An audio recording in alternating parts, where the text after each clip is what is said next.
Our mission is to provide professional development programs to strengthen the community for the federal workers and bringing us together, building those communities, and to better serve our government.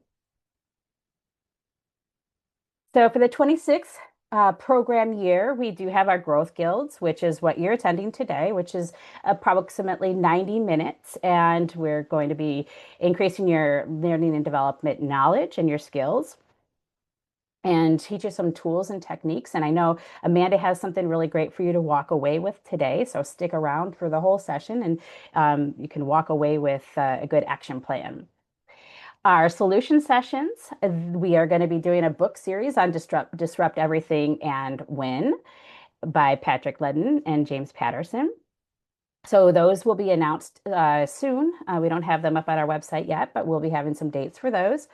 And we have our learning development showcases that showcase the excellent work that is done across the federal agencies and those folks who have submitted awards, award nominations, and award winners for their organization coming to help with that collaboration across federal agencies. It's an opportunity for you to ask questions and try to figure out how you can implement one of their programs at your agency if you're interested. And then we also have much, much more coming. A lot of things are happening right now with TOC. So we'll go over some of those as well. We have like you see, these are our growth guilds, and we have an L&D showcases. The events are up on our website, and I'll drop that link in the chat here in a few minutes. And then we'll also have those solution sessions that I mentioned that are going to start in September, December, March, and June. Really exciting news, hot off the press. Well, it's been kind of hot off the press. The TOC 26 Summit will be in Philadelphia.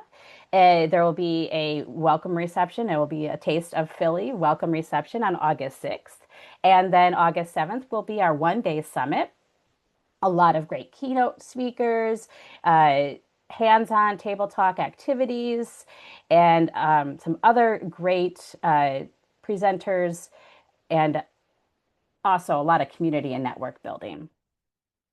Just note, if you've been a member or a registrant of TOC in the past, we are not going to be providing lodging. So I think Gary said a little while ago that he was able to get a train ticket from DC to Philly for $22. So if you're looking to attend the TOC Summit, check out the Amtrak and see what some prices are for the tickets to attend. I don't know, Gary, if you're on, I don't know. You were on and you wanted to weigh in, let me know. All right. So one other thing that we have going on, well, lots of things, but we also have the awards, the annual Distinguished Awards program, and we've extended the deadline to June 23rd. So if you have something exciting, really producing some outcomes in your organization, submit those into the portal. I also drop that link in the chat as well. Submit the award nomination this year. It's the 70th anniversary of the TOC Awards. You know, TOC has been around since 1938, so it's been around for a long time. And the categories this year are the leadership and organizational transformation, learning design and development delivery excellence, knowledge management, organizational learning, and excellent in workforce impact. So if you are working on something at your organization or you finished something, you implemented something, we would love to learn from you. So submit your nominations. And this year, just checking real quick to see if Sean Rhee is on. I don't see Sean Rhee yet, but we are going to be having a separate award ceremony. In the past, it's been with our summit or our annual conference, and this year it's going to be separate, and it'll be in September. So be on the lookout for that as well. We also have one other thing. We've partnered with young government leaders. They're nonprofits focusing on supporting our young government leaders, and they've expanded their mission to include all governments. So it doesn't Even if you're not young, you can still go into the Young Government Leaders Organization. And we're going to be doing a end of fiscal year celebration. So keep on the lookout for that as well. And that will be in September. So here's our TOC 25 Distinguished Service Award winners last year. So congratulations to those of you that are on the call. And upcoming, as I mentioned, we have our growth guilds, and we have a growth guild coming up on July 7th, Command and Communicate Techniques to Inspire and Influence the Federal Space. And that's with Kelly Gerstenberg and Nancy Singer. We're excited to have them join us. And we have one of our L&D showcases on July 16th, and that is our HUD SES Readiness Program. And today we are joined by Amanda Welburn, a dissertation that she's been working on for her doctorate. And we're excited to have you join us today, Amanda. Perfect. Yeah, awesome. Thank you. I'm excited to be here. Lovely to see lots of folks that I know on the name list. Congrats to Joy. My son just graduated 10 days ago as well.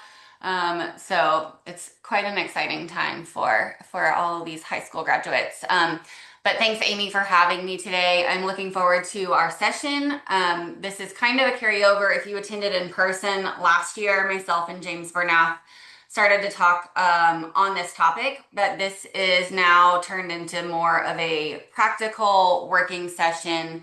And so get some notebooks or paper ready, please, because I'm going to ask you to participate by doing and creating some action plans and writing some things down. So pen, I know, this is what a pen looks like, guys. Pen and paper, please. All right. Okay, perfect. So let me do the fun technology stuff and work on sharing my screen. So give me just a minute. And thanks, Amy. Yeah, so as she mentioned, I am in the fun dissertation phase right now, writing my literature review. And it's focused on leadership, competency, digital transformation development, focused on AI in the public sector federal space. So pretty cool and applicable, I think, especially to what we will be covering today. But I'm definitely ready to be done. All right, so can everybody see my screen? If you would give me either a thumbs up, smiley face, heart, Yep. something. All right, perfect. Okay, so thanks for joining today. I think what we are going to be discussing is future forward L&D. Again, I kind of a piggyback on what we talked about before in terms of how do we get our folks or help our folks along the journey of digital transformation and really help shift the mindset, right? It's not just a tool transformation. It's a paradigm shift in a way, but it's certainly centered around a mind shift transformation as well as a digital transformation. So I think you all are very familiar that federal agencies are being asked to adopt, modernize, using these emerging technologies. AI, if we think about it, came around back in 2022, late 2022, to be mainstream, right? It existed long before then. I think the first AI was about in the early 80s, but we are being asked to incorporate new digital tools and find really new ways of working. But we see a lot of L&D functions continue to operate with traditional training models. We continue to see course delivery, mainly compliance and completion, being kind of the crux of L&D, and then also having some fragmented learning data. And what this does is really limits our ability to demonstrate measurable impact. I find a lot of times we are not doing a good job of identifying critical skills gaps. And once the gap is identified, that's great. But how are we then personalizing development and supporting our workforce through those transitions and transformations? So as AI comes into play and helps reshape our work, we need practical strategies for building adaptive, skills-based, ecosystems really, and not just one-time attempts at saying, okay, here's your latest course on AI or this latest tool that we're using, right, as part of our digital transformation efforts. So the central idea today is the future of L&D is not simply one more course. It's not simply more training. It's us building the capability. The confidence is key. Confidence is really key. It goes along with that mind shift motion that we have to put into place surrounding our strategy and our transformation that we're trying to accomplish. But confidence is key. If people don't feel confident in the tools that they're using or that they have the ability to use those tools properly and effectively in their work, it's quite a risk. And then adaptability for what the mission will require next. So there's a lot of focus on mission, mission, mission. What is the mission today? But today we're going to look at what is the mission tomorrow and how are we as L&D leaders preparing teams to be ready for tomorrow. So workforce readiness, again, is kind of a buzzword, but it's really key and part of this strategic L&D transformation. So today we're going to talk about skills, the AI readiness, and just workforce readiness in general, and some measurement activities. But my real goal for you all, and hopefully your goal here too, is for application. So how are you going to take this back and apply it with a usable framework? I'm going to present several tools to you all and at least one action. You're going to create an action plan, pen, paper, that you can take in the next 30 days to help move your strategy and digital transformation L&D forward. Any questions before we get started? And I'm great with the chat. If you all want to chime in on the chat, there's going to be several polls as well. So feel free to make this as participatory as you want. This is not my session, this is our session.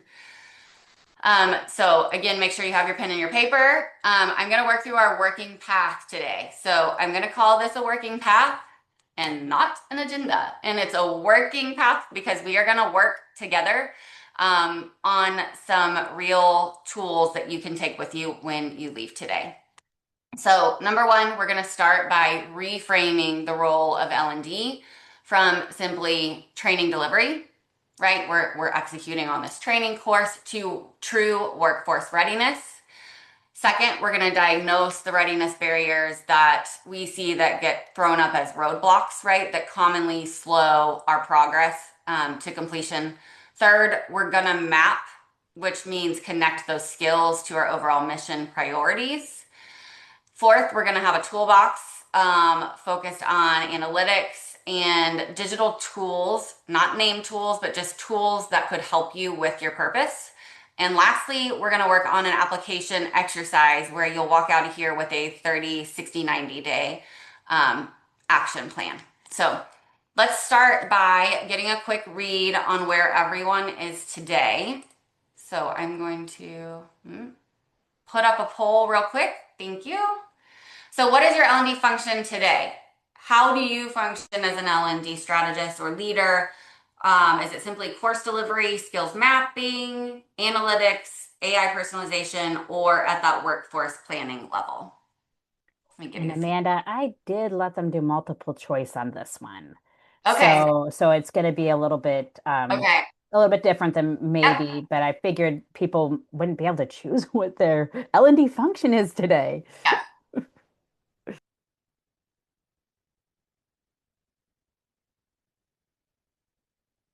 I'm gonna click All on. right. We're getting there. So a few more people hit response on that poll. Couple more. We can do it. Keep it open for about 20 more seconds. Right now, it looks like the number 77% are doing course delivery. Okay. 31% we've got skills mapping and analytics. And then the 15 and 15% we've got AI personalization and workforce planning. So if you want to hit quickly vote on that, and I can end the poll and share it with everyone as well.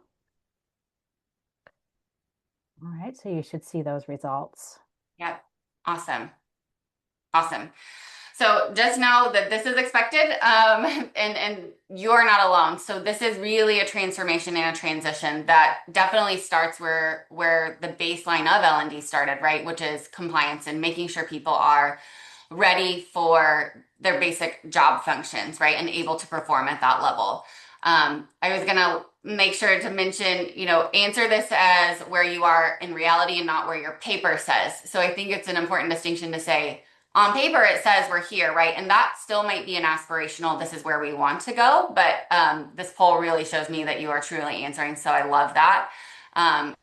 Many L&D teams are in transition and very few organizations are fully mature. And so when we think about maturity in this poll, it would be towards those personalized AI-driven pathways and embedded workforce planning in their strategies. So practical operational models matter. And so that is where we're going to get today. What I also want to remind you is that we need a way to move forward without waiting for perfection. I think a lot of times, myself included, I want to wait for it to be perfect when good is good enough sometimes. And good enough does not mean you didn't do your best, but it means that you did your best with the time you have right now. And so sometimes that is okay to get out the door, right? And waiting on perfection, does perfection truly ever happen? It's like, when should we wait on a good time for a puppy, right? So sometimes those times never come. So just do a gut check every now and then to make sure that you are not waiting on perfection, but rather you are moving incrementally in your good enough stage towards your transformation. So one step at a time. Okay, so this is going to bring us to our first major shift. So this is the thought of moving from training activity to workforce readiness on this scale. So traditionally, we might have asked ourselves, did they complete the training, right? Did they check the box?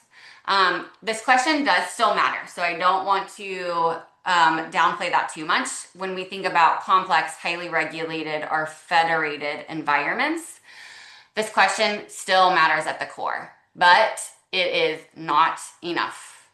Completion is not meaningless, but it is incomplete, which is funny, right? So when we think completion, we're like, check, done.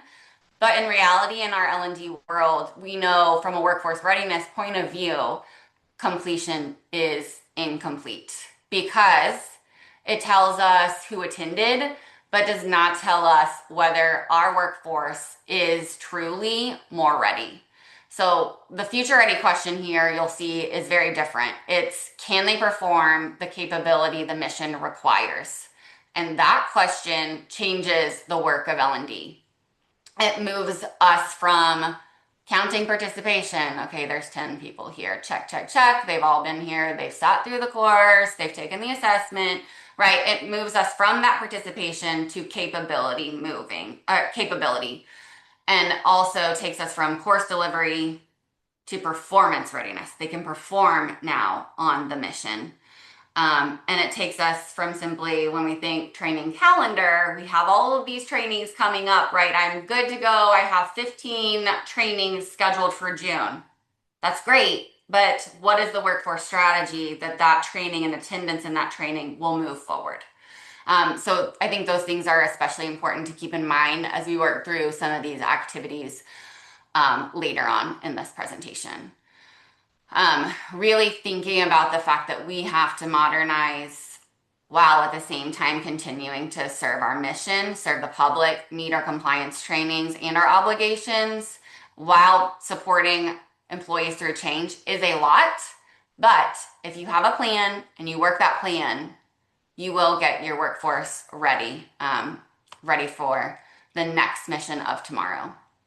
So the challenge, again, not just learning access, not just learning completion, because completion is incomplete.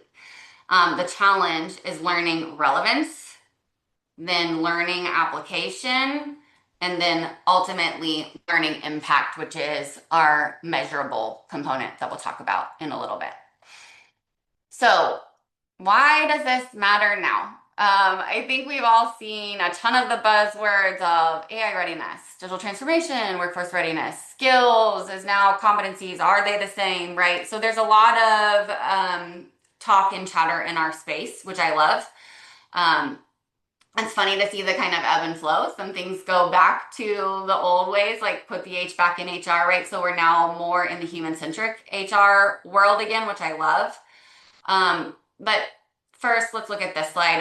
AI readiness is not workforce readiness because I said, here's a class on ChatGPT, take this webinar, work on your prompt engineering, right? That does not mean that I am ready.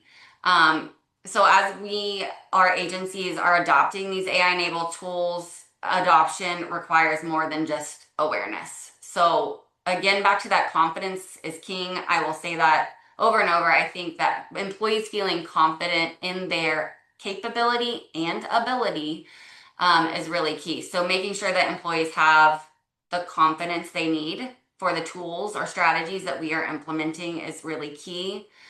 Also, some guardrails. I'm bad at bowling. I put bumpers out. It's okay, right? Guardrails are good in some instances. And I think as we see AI being more and more developed and the rapid pace at which it's being developed, guardrails are good. Providing examples to people, a safe space to practice using tools or strategies as they grow and learn and develop is also critical and key. So they need, and especially in the AI space, to understand not only what it can do, but how it impacts their role, and how they can use it responsibly in their role. Second, kind of key thing we're seeing, skills are becoming obviously new currency or the new unit of planning.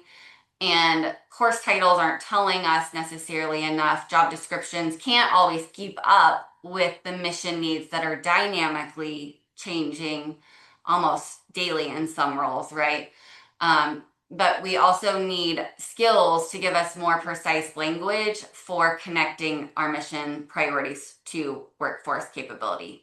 So when we truly know what skills are required, we can better design the learning pathways and learning plans that we put people through. We can help people with career mobility. We can think about things like future proofing, right? So succession planning, and then that targeted development becomes more easily available when we consider skills. Now, this also can be reversed, right? How are we assessing the skills gap, right? The skills gap is almost more as important, as important as the skills that we have today. So what skills do we have? And then what skills are we missing? And how do we either reskill, upskill, retrain, or find people that have those skills to bring into the fold? Third, measurement expectations are rising. Are they really? I feel like they've been high, but yes, they are indeed rising. And we are being asked to measure everything today. So when we talk about improving readiness and performance, we are not off that list. We have to show measurement and how are we really moving the needle. So think about questions like, are employees more capable? Are we seeing behavior change?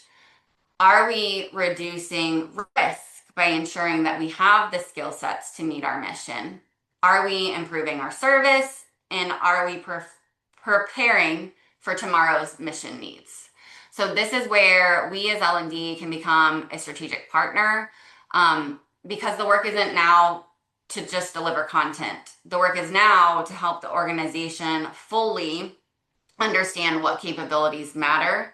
Again, back to the gaps, where those gaps exist, and how development, purposeful, strategic development can close those gaps in a measurable way. So if this is the operating environment that we're in, what is the model that we need to follow? So to make this practical, we're going to look at the model of listen, learn, adapt, and scale. We reviewed this a little bit last year, but I'm going to take this a little deeper and then we're going to apply it into an activity. So this is kind of our core framework operating model that we'll use today.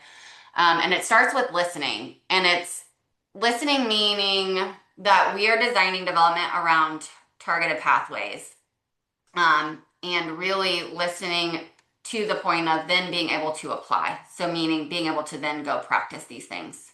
And this is where we move from really broad training assignments, like everybody take this course on cybersecurity, great, to really targeted training that is more of a role-based, skill-based, needs-based, and then ultimately outcome. Can I perform better once I get on this path, me individually in my role, into those types of learning experiences.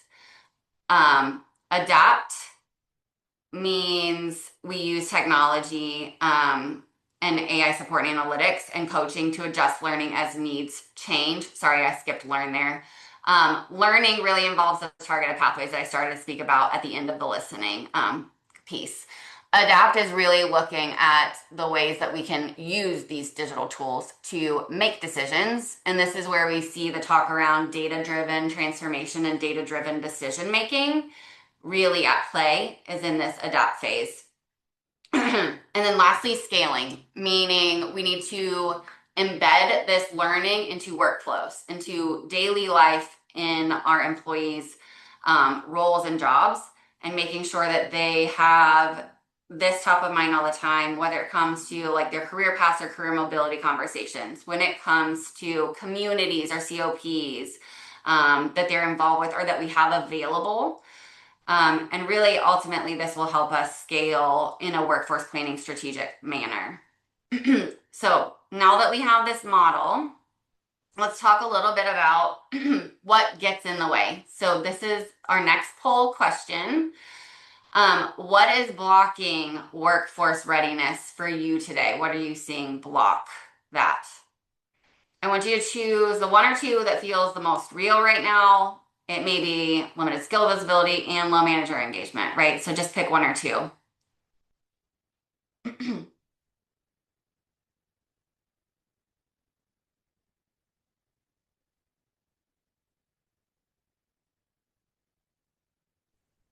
All right, we're getting some responses coming in, and one that's rising to the top is change fatigue. Yeah, Yeah, we've seen a lot of that. we have absolutely. And then time and resources. Okay. And well, change fatigue is really taking the lead That, there. yeah.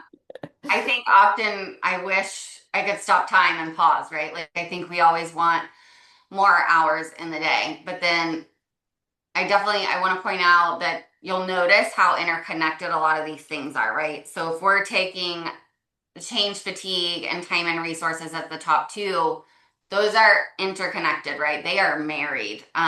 If we think about the changes that come at us so rapidly right now and so quickly, we need time. We need time to adopt them. We need time to understand them and potentially time to really train on those changes that are coming. So definitely could see those as being. Yeah, let's take 10 more seconds and go ahead and answer that poll question. And it's what is blocking workforce readiness? And okay, okay, I don't see anybody else. Go ahead and submit that. And we are still, the top two are your change fatigue and time and resources. Yeah, You should see absolutely. that now. Yep, we got it. Thank you. Um, Perfect. Anybody have any comments on these blockers in particular and kind of what are you seeing or feeling today?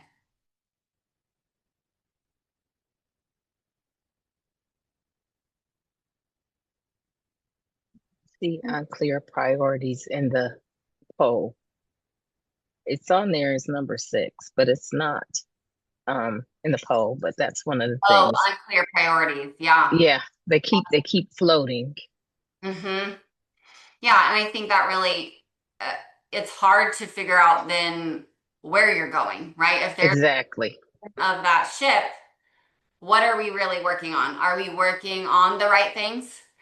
Is our priority list the right priority list? I had this conversation yesterday. It's like, what are your priorities? And it's like, is this the right list, right? And so, yeah, absolutely. I can feel that. Anybody else?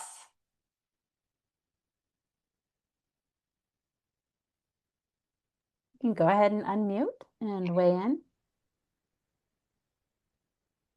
We're going to be talking a little bit later, so take your sips of water so that you're ready to participate in a little bit. Okay, cool. I think, yeah, these are definitely big blockers and big barriers. I think we run the risk of lacking engagement, right, from the workforce and losing engagement really when we have these things and let them kind of fester and grow because as you mentioned, like with unclear priorities, really, what am I working towards? What am I working for? Okay, you've thrown the 30th change at me this year. I can't handle it, right? And so I think there's so many greater impacts from allowing these blockers to be in place. Um, so definitely take note of these and look for them, right? Do some gut checks regularly to say, okay, team, are we feeling any of these right now? And do some brainstorming sessions to work together through how might you make a priority list more clear? How might you um, delegate or divvy up some things with limited time or resources, right? And then with change fatigue, how are you getting ahead as early and often as you can of the changes coming? I realize sometimes we don't know, right? And they get thrown at us last minute, but having those conversations and bringing these things to light makes them real, but also makes them actionable and can really kind of provide a collaborative camaraderie amongst employees. All right. So we are going to move into our first application exercise. And our goal here is to practice from moving from a general learning need to a mission aligned development strategy. So choose one mission priority or workforce challenge that you have today that is relevant to your organization. So let me give you an example. It could be AI adoption. It could be leadership pipeline development. It could be onboarding speed or compliance modernization. So take that challenge and map that challenge across 5 questions. You see these 5 questions here on the screen. First, what outcome must improve? Next, what must people be able to do? Third, where is confidence or capability low? Next, what development action fits? And lastly, how will you know it worked? So that's our measurement piece. I do want to emphasize the phase learning move, the orange phase here. A learning move, by the way, is not just saying let's apply a course, right? It could be a full pathway. It could be a coaching or a mentoring situation or a COP. But just make sure you're not looking at just like one kind of static one-time thing there. So let's take a few minutes and complete this learning map. And then I would like to invite a few examples from the group, please. So I'm going to give you about 3 minutes to complete a quick draft of this mission map. Any questions?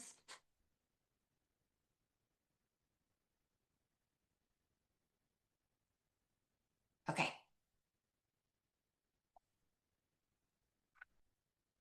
Start my timer.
All right, take about another 30 seconds, please.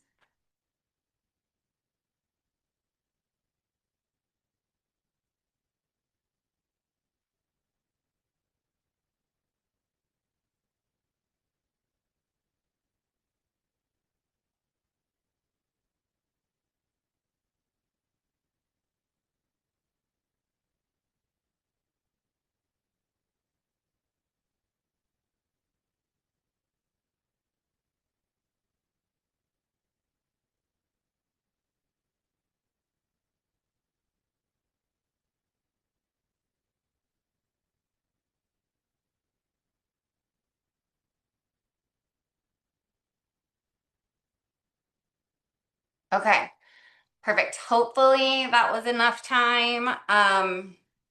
I will give you one quick example walkthrough, and then I'd love to open it up to the floor to see what all you um, came up with from your skills to mission map today. So I'm gonna keep it in line with my study. So from a mission priority perspective, what outcome must improve?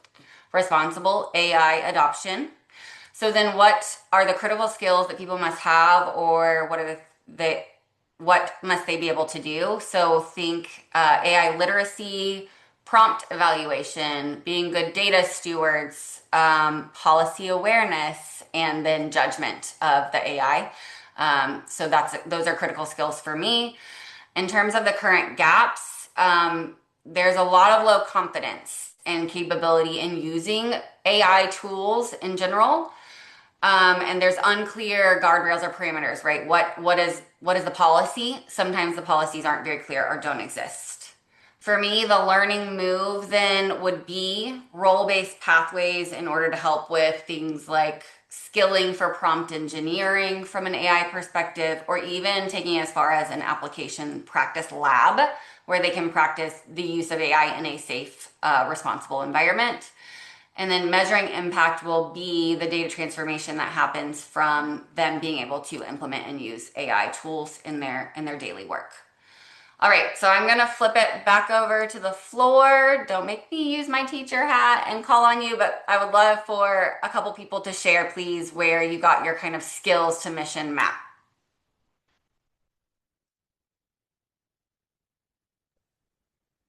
And if you want to share, you can just unmute.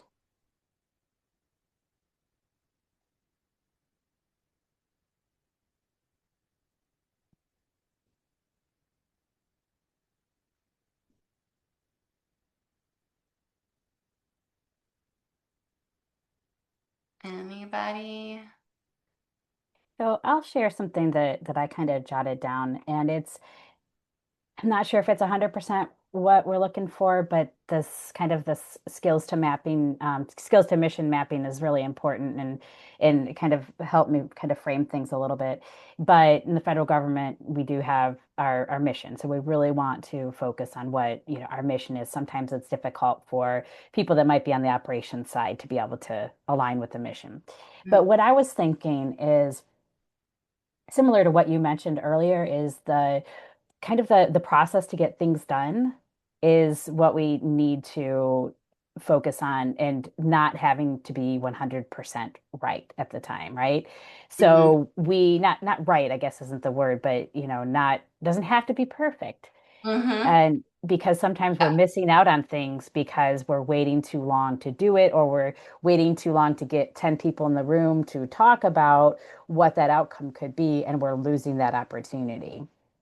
So kind of letting go what kind of our traditional ways of doing things, I think is difficult for a lot of us. And we've always had this meeting to plan this, and and then we'll get this group together to make the map of how we're going to implement it. And by the time we're there, it should have already been implemented. We're 10 days too late.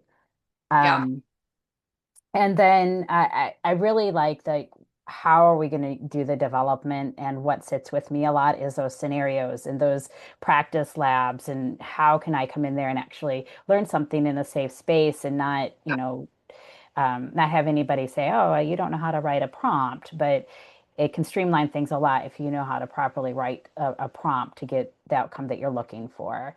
And I think that just like the impact the measurement would be is around decreased missed opportunities. Mm, yeah. Yeah, absolutely. And so I really like this activity. Yeah, I think it's just a practical way, and I hope that this is something that you can take back and use, right? And just and work through these kind of stages, if you will, and ask these questions to help you with that skills to mission mapping. And I think Amy, you pointed out a very important point where I think that people, in terms of the learning move stage in particular, people are worried about failing, right? And I think that part of the confidence issue that we see is that people are scared to fail or it's not perfect, so I'm not putting it out, right? Like you mentioned.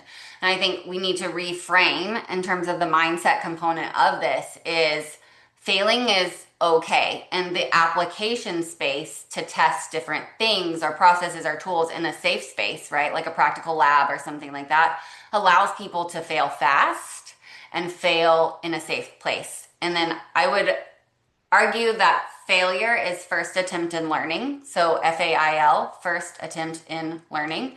So all it does is create a learning opportunity, right? And it gives you an idea of what doesn't work, right? So go try something else. And I think Einstein was obviously right along this philosophy. So anyway, I hope this is useful and practical. So now that we've mapped this challenge, let's talk about a digital toolkit to help support your capability and needs. So what I want to say here in terms of the digital tools that you can put in place is the digital tools or tools in general aren't somewhere that you should start.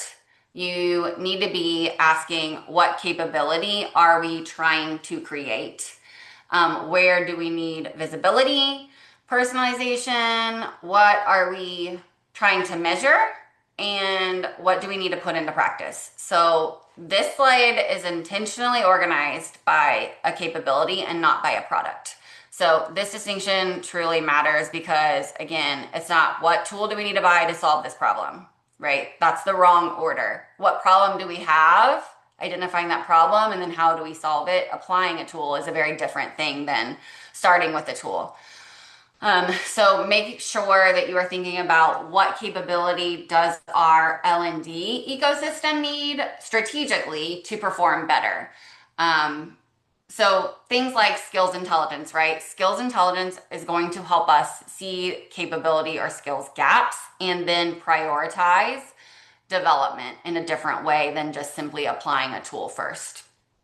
When it comes to learning pathways, we know, right? It's really nice when you can personalize learning and growth by role. This allows you to apply a skills framework and really work within meeting the learner kind of where they're at, right? And helping them develop the skills along the way so that you can really see the capability gaps and then prioritize the skill development through different goal setting and things like that. AI support can really help us to recommend things. AI intelligence engines and tools are wonderful, but when used in the right way. So looking at recommendations engines, that can be really helpful to help somebody on their learning journey or their career journey even, right? So recommending the next step in my career path, what do I take to help get me ready for that next step in my career? Coaching can happen within some of these AI tools now, and practice labs can really happen a lot within our AI tooling that we have available. Moving over to the left bottom, analytics can really help move us from completion reporting to really workforce readiness, data-driven decision making. And then communities can really help scale learning on a peer-to-peer basis, right? It's always nice to have a friend that knows something that you may have a gap in and they can bring you with them, right? Knowledge sharing is also key as our roles are morphing more regularly than ever before. And then manager enablement, again, back to that engagement and confidence building piece. As a manager, our roles are to enable folks to have not only the course to take, but then some coaching and conversations afterwards to enable that further development piece. So again, technology is not the strategy, just like a course is not a completion, right? That is still incomplete. So how are we then taking it one step further and strategically developing that? Okay. All right. Next poll. Take a moment to answer this question and think about where would a better digital toolkit create the most immediate value for you today?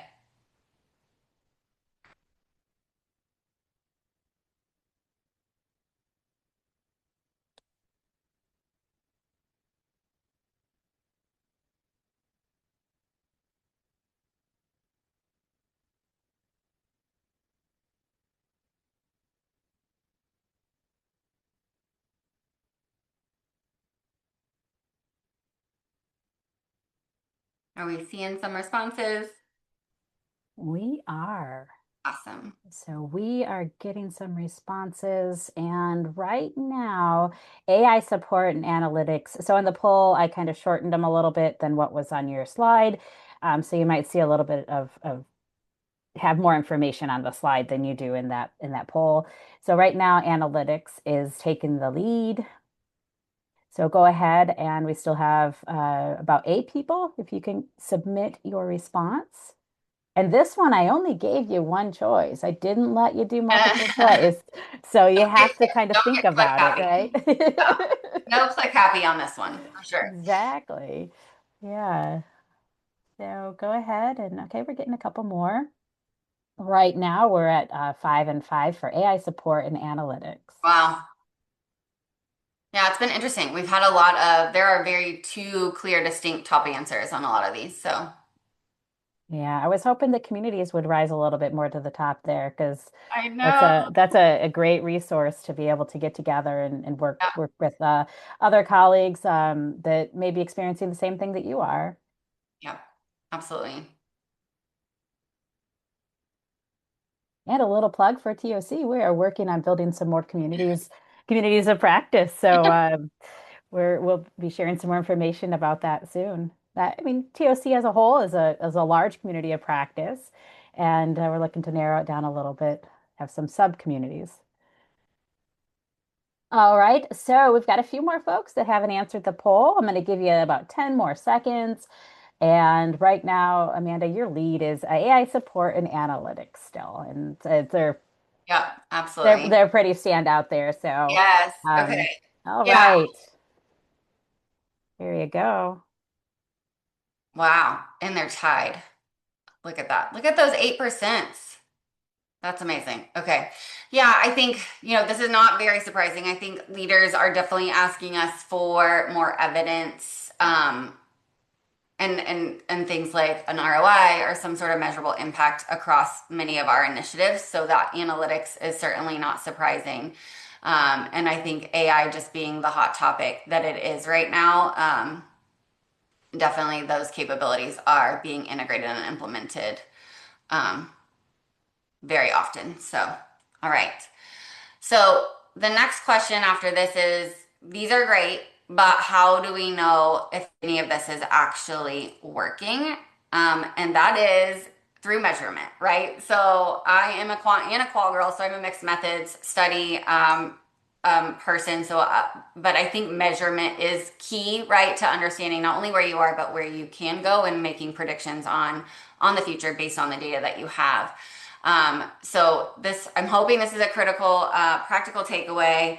But I want you to think about one learning initiative that you have and moving it up one level on this ladder. So we'll go through each of these levels in a second, but I'm not necessarily saying that the measurement is beyond completion. Yes, because we know completion is incomplete, but don't abandon the completion data. Just stop letting the completion be your final story, right? So when we're reporting out 350 people completed it and 470 are still missing.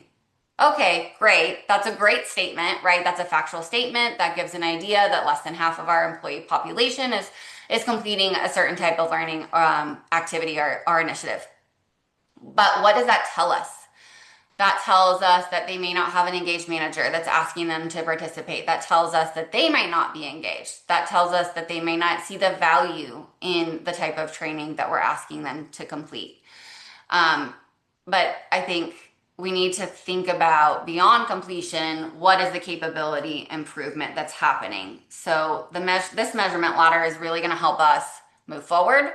So at the activity level, we're going to ask, did they participate? We can measure enrollment, we can measure attendance. We can say they completed this, check the box, great. At the experience level, we're going to ask, was this useful? And look at things like relevance, satisfaction, and confidence levels, right? So a little bit more into the qualitative, saying, do you feel more confidently equipped to do your job, right? You can get some feelings out of that type of question or thought. At the capability level, we are going to ask, did the skill improved, which would potentially be a pre and post assessment, right? In a learning pathway journey that could say, what did you come in knowing about cybersecurity? What did you leave knowing about cybersecurity, right? So, okay, we can do some assessments there. We could ask for demonstration of the capability, something that we can observe, and maybe check off on like an observation checklist type of thing. You may have come out with a capability and now you are credentialed, right? So you now, congratulations, have your PMP, right? Or some sort of credential. Capability can also be checked from a manager validation or a work sample or like a capstone or a project if you're like in a projectized workplace. Next, at the behavior level, we're gonna see, did the work change? And this is really seen through observation and qualitative types of conversations, as well as applied through a project or a project outcome. And then lastly, we're gonna see the strongest question, mission impact. Did outcomes improve? And this is going to connect things like service speed, quality, overall compliance, workforce readiness, big things like retention and internal mobility. And ultimately, these things from a mission impact standpoint will reduce risk. I do want to mention, not every program needs to be measured at every level or all the way through the levels, right? So like when we're thinking simple compliance things, they would stay at the lower levels on this ladder. But when we think about strategic programs, they should really be measured beyond completion, up through how are we strategically impacting the mission. So especially if the learning is tied to a mission critical capability, we need evidence that that capability is in fact growing.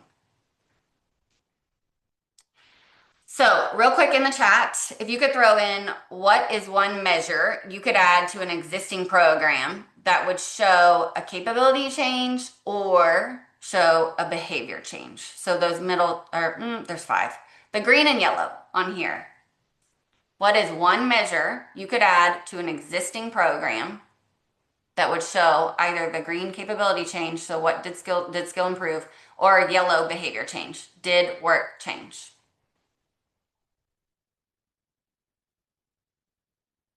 I'm trying to get my chat to come back. There we go.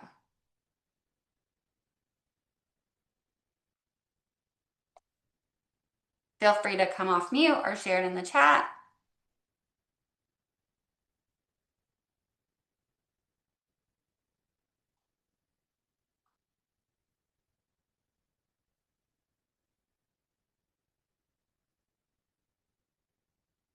I'll give you a quick example while you're thinking through it. In terms of capability for me, from an AI perspective, it would be demonstration of an agentic AI tool in an employee demonstration observed by supervisor. Great, thanks, Amy. Yeah, awesome. And then from a behavior, did the work change from an AI perspective? Now they've got the tools, the skills have improved, they're credentialed in the AI, or they've demonstrated that they could use the agentic AI. Now, did their work change? And that's, are they more efficient? Are they faster? Are they producing more polished professional work? And so that would show me an eventual behavior change in my space. All right, perfect. Thanks, Amy, so much. Anybody else, any thoughts before we move on?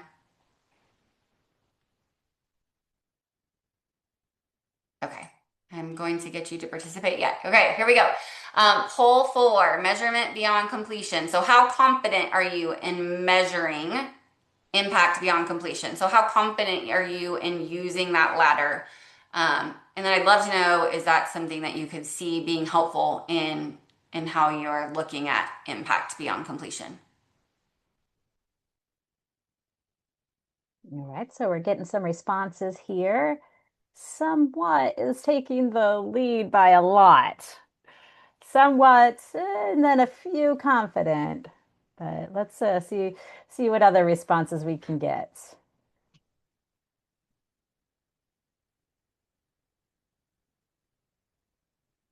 Let's see. About 50% have answered the poll, so go ahead and answer that poll question and don't forget to hit submit.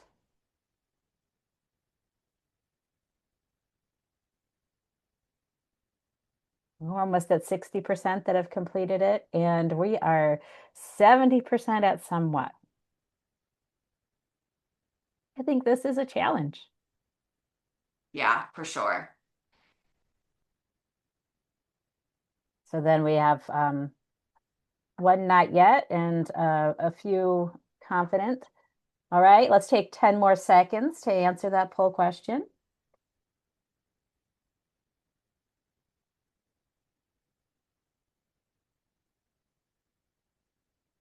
And don't worry, we don't know who's answering it. So No. it's all anonymous on our end. All right, see if we can get one more person.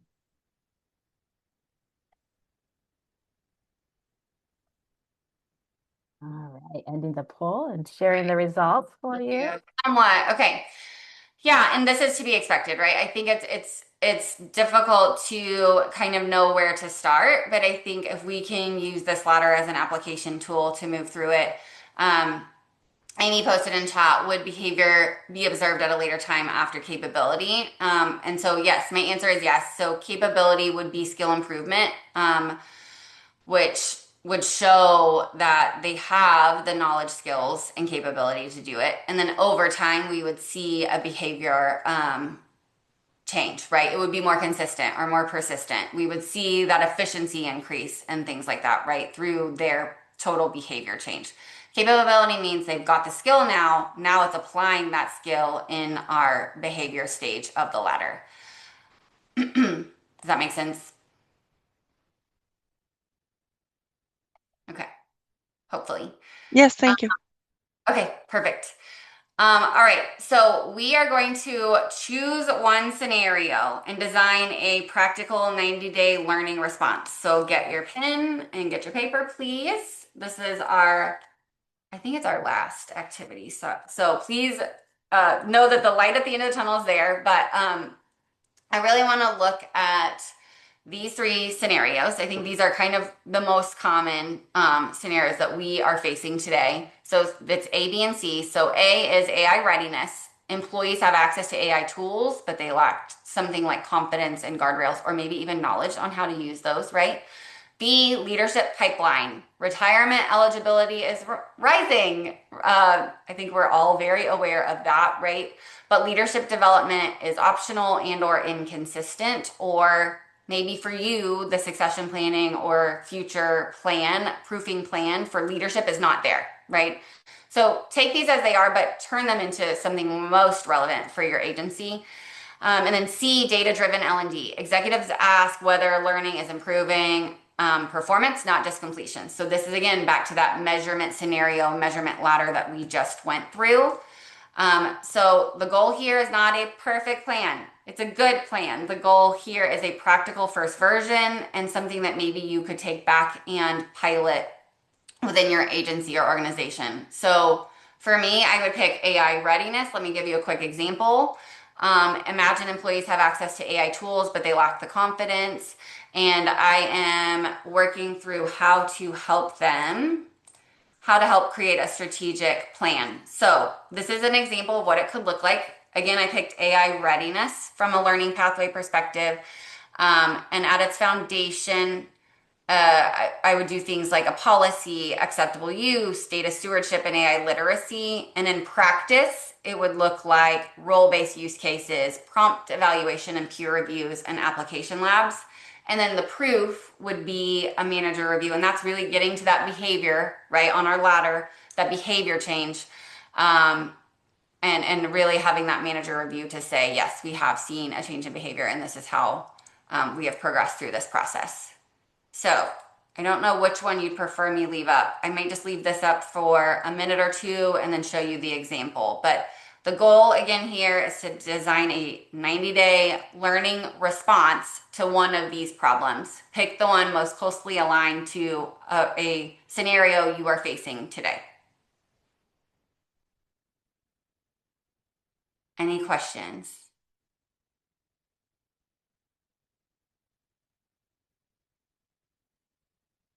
Okay. And then when we report back in a minute, think about saying a statement like one strategy we would implement immediately is, and then talk about your 30, 60, 90-day plan. I'm going to give you about 5 minutes for this scenario.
All right, I'm going to switch to the example slide now, unless anybody still needs this one.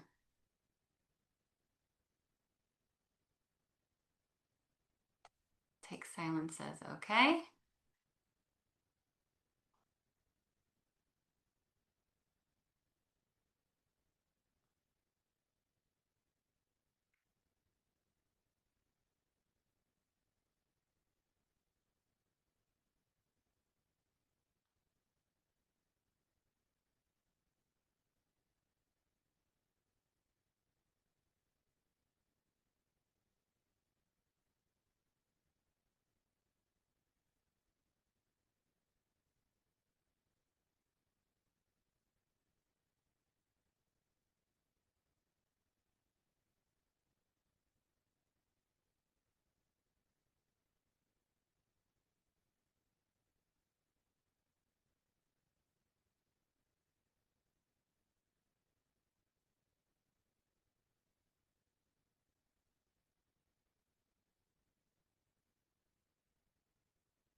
Got about 90 seconds left.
Okay, great. So I hope you've had time to move through each of these phases. One more time, let me go through my example. I think what I want to emphasize here is the progressive application. So learn the rules, practice with realistic tasks, and then prove capability through the applied work. And really that measurement component. So in days 1 through 30, again, in my example, the focus is foundation. And this is where things like AI policy, ethics, acceptable use types of things would come into play. And it's going to create a safe and consistent starting point in my AI readiness learning pathway. In days 31 through 60 in this practice phase, we are switching to role-based use cases, prompt evaluation, human review, and this is really where employees could move from awareness over here in foundation to applied confidence. And then in days 61 through 90, the focus becomes proof. And this is where employees would apply AI to a controlled use case, or managers are able to observe behaviors. And from an L&D perspective, we would see evidence of confidence and capability, and then also like they're reusing their skill after they've practiced and had that foundational piece and component. Um, Anybody want to share their kind of 30, 60, 90-day plan?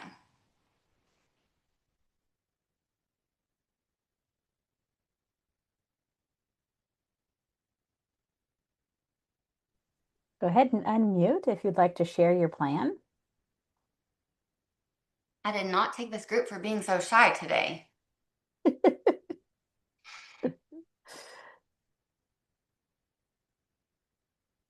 Okay, that's okay if you don't want to share. I guess if you could please just let me know in the chat if this is helpful or something that you could see yourself applying in the future. As Amy mentioned at the beginning, this slide deck will be available, but I've also created a PDF of the tooling so that you have these tools and exercises to go through um, with your own scenarios with your teams.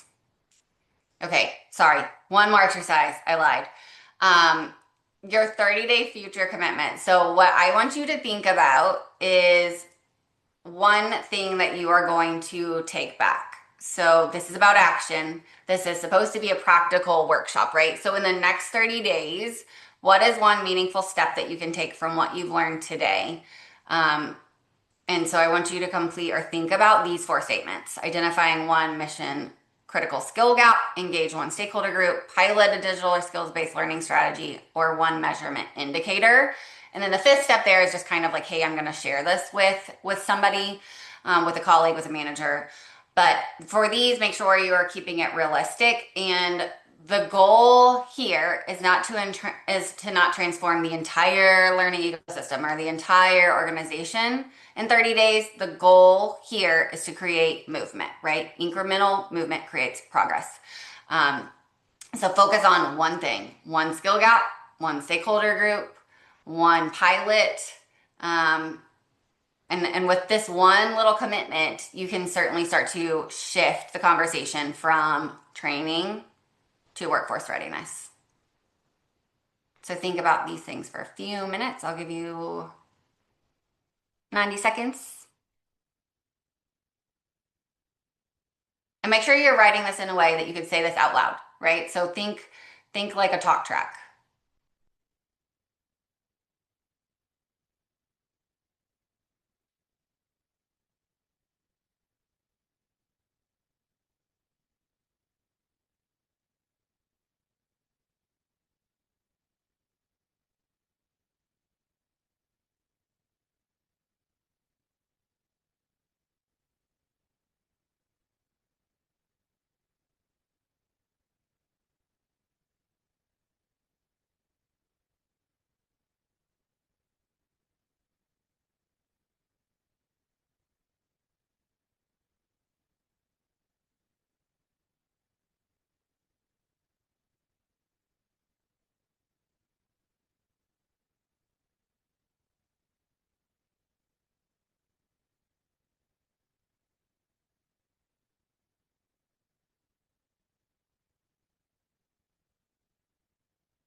All right. There's the timer. Does anybody want to share any of their 30-day commitment items that you're taking away from this and you're going to go back?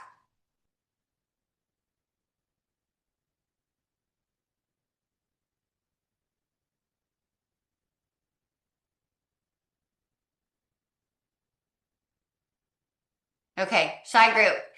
All right. Well, as we wrap up today, I just want to remind us all that our Future Forward L&D initiative is built through repeatable actions and not perfect strategy documents. So think good is good enough. Also, I hope you got that completion is still incomplete, and that one small step creates momentum. Momentum creates belief, and belief creates readiness. So with that, Amy, I will turn it back over to you for any follow-up items or questions. All right. What questions do we have for Amanda today?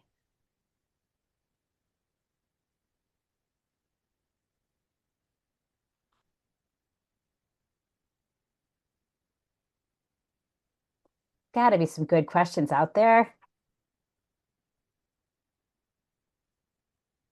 No questions, great session.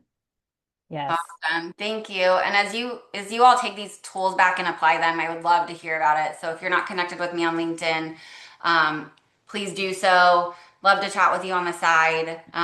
But really appreciate everybody's time today. And yes, definitely the slides will be available as well as, again, I created like a PDF of some worksheets to help you move through these exercises with your team.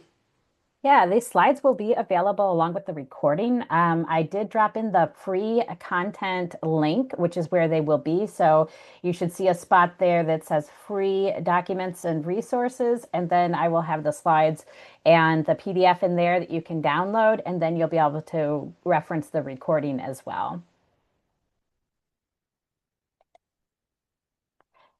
Yeah, a lot of things that you talked about. Hopefully, the one thing that we can walk away with is that one step, one momentum, one thing that we're going to do, right? If you weren't able to come up with everything, just one thing that you can do, so that way you can keep moving forward. Um, Hopefully, we'll be able to follow up in a month. I put it on my calendar to send you Yeah. all a reminder to see how you're doing in that 30-day plan. Um, let's see, so much to take in, but Yeah, appreciate your sorry, I knowledge threw and a lot. insights. I threw a lot Yes. at you. So sorry, but yeah, hopefully these resources, when you have time to digest and can kind of work through these worksheets, maybe not so quickly, um, will prove helpful. So Yeah, definitely. I keep just one thing that I keep hearing over and over is the whole, and I mentioned it, you mentioned it about the perfection. We've always waited until everything was yep, perfect to roll it out. And what happens when we just wait and wait and wait, we've lost a lot of that momentum that you've talked sure. about. Yep. And then analysis paralysis, right? Like that can creep in very quickly. So I think if we wait and we're analyzing it over and over, you can almost analyze something to death where you're like, then it never gets out the door, right? And it Exactly. never takes flight and you're so far behind, where you could have just gotten good enough out there and perfected it along the way. So Yeah. And I perfected. think a lot of us, we just Make we it better. want it to be perfect. We don't want to, Yeah. fail. Remind me what fail is again. First attempt in learning. First attempt in learning. I love Yep. it. That is great. Yep. I had it written down, but of course I didn't write down what they meant, but I'm like, I'll Oh, remember you're good. First it. attempt in learning. And I think it's also important to think about the fail fast, right? Because if you are in kind of a true learning environment, and you fail fast, you get to the answer, you get to the better result more quickly. So if you create kind of a safe place where that can happen, the change comes more rapidly. So Absolutely. I really liked the scenarios that you put up there and the one that stuck with me around the leadership pipeline. And I was working through that activity. So I'm going to continue to work through that as I get the materials and everything. So I appreciate that. Anything else? Any questions for Amanda? Well, Amanda, when do you have your dissertation or when do you defend it or I what do you know. have to Thanks. do? Yeah, no, great question. I am hopeful to defend in between January and March. So Okay. yeah, not too long away. All right. Well, we're happy to help you out in any way that you need help. Awesome. I appreciate that. Yeah. Well, as we're closing out, I'm just gonna throw up one more poll here just to, kind of see what our biggest challenge is right now. And a couple other plugs that I wanted to put in is I think several people have kind of left, but we are looking for volunteers if you're interested in volunteering with TOC, as we are a 100% volunteer organization.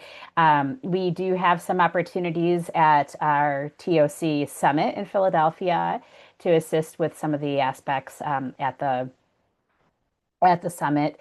And we have our award ceremony coming up as well. So still looking for some volunteers to help out with that. And then just in general, if you have some interest and you do want to help with TOC, just go on our website and hit the contact information and it'll send us an email. Again, if you have any awards or any great things that your agency's been doing, go ahead and submit those awards. They're open until June 23rd as well. So quickly, I'm just going to look at this poll question. And um, Amanda, rapid change. That's one of the things that came up for Yeah. one of the biggest challenges. Yep. Yep. Yep. How Rapid much being change. thrown at us, right? And so I think it's important to look through some of these activities we did and think about one change at a time, right? How are you moving through that intentionally and strategically, keeping your people in mind? Yep. All right. Last call for questions.